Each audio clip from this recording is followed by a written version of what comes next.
Chair recognizes the gentleman from Jefferson 33 for discussion on the amendment. Thank you, Mr. Speaker. Ladies and gentlemen of the House, I rise to speak against this amendment.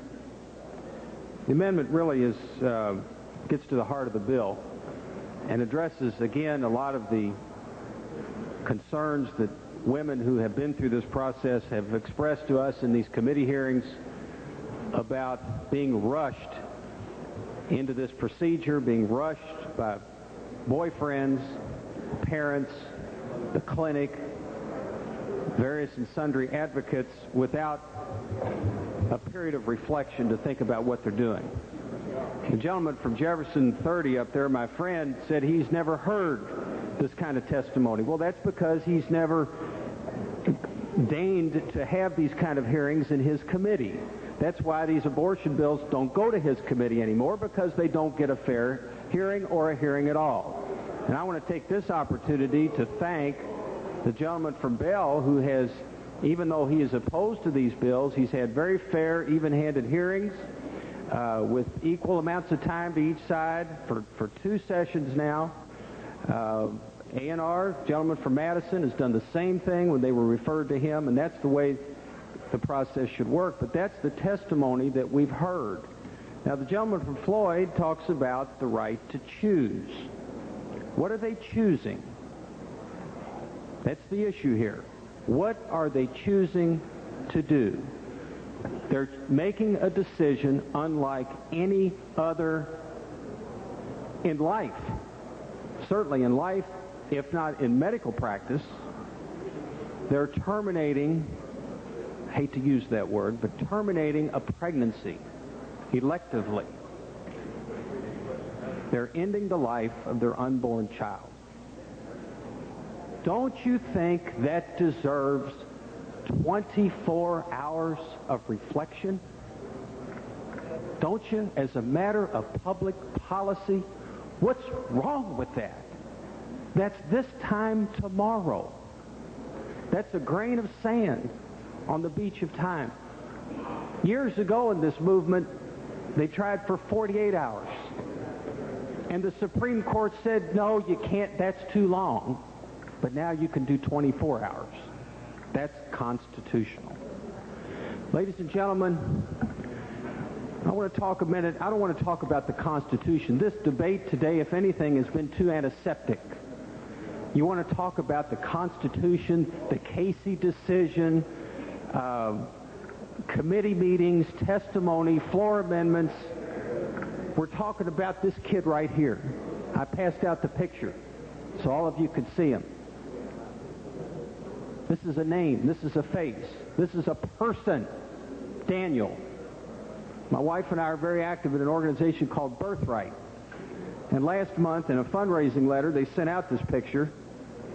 This is an organization that provides pro-life alternatives to abortion, baby clothes, medical care, maybe even a job. And this is someone that they thought was going to have an abortion, and they convinced her not to, and here he is. Here he is. Now, I want to know who on this floor is going to speak for Daniel. Isn't he worth 24 hours to think about whether or not he should live? If that woman has her mind made up to get an abortion and has thought about it, 24 hours more isn't going to matter a tinker's damn to her. She's going to go ahead and have it. But for those who have a modicum of doubt, what's wrong with another brief period of time to think about it? You know, I took my son last Christmas to New York City. He likes the theater. But we made a side trip to the Statue of Liberty. And I love what the words on the base of the Statue of Liberty.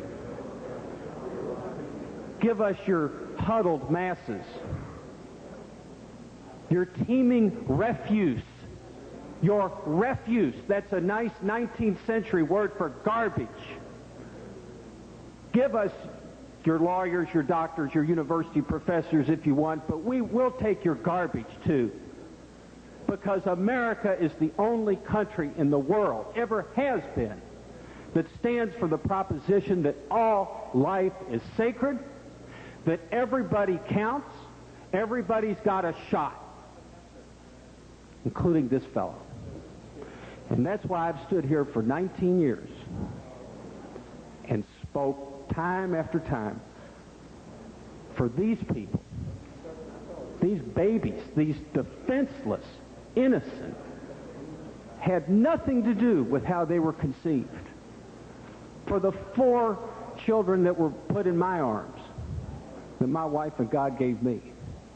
And every time that happened, I said, who could hurt this? I'm going to protect you. That's the first thing I always told them.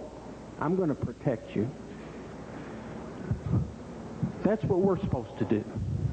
We're supposed to protect the innocent, the voiceless. Where are the liberals on this issue?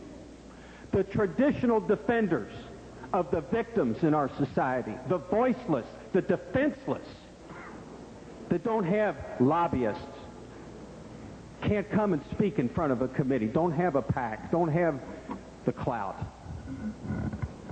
some of these people have. That's who I want to talk about. And I submit to you that as long as my constituents send me here, that I will speak in behalf of these kids and life, like I did 2 months ago on death penalty, got 11 votes. That's fine. I'd do it again tomorrow, because all life is precious. I don't care about the Constitution. I don't care about organized religion. If the Catholic Church were for abortion, I'd be against it. And there's nothing in this bill that's going to prevent one abortion from taking place. But it might give some women a chance. And I pray every day that if they are pro-choice, that they'll choose life. And it gives them one more day to think about Daniel. Thank you.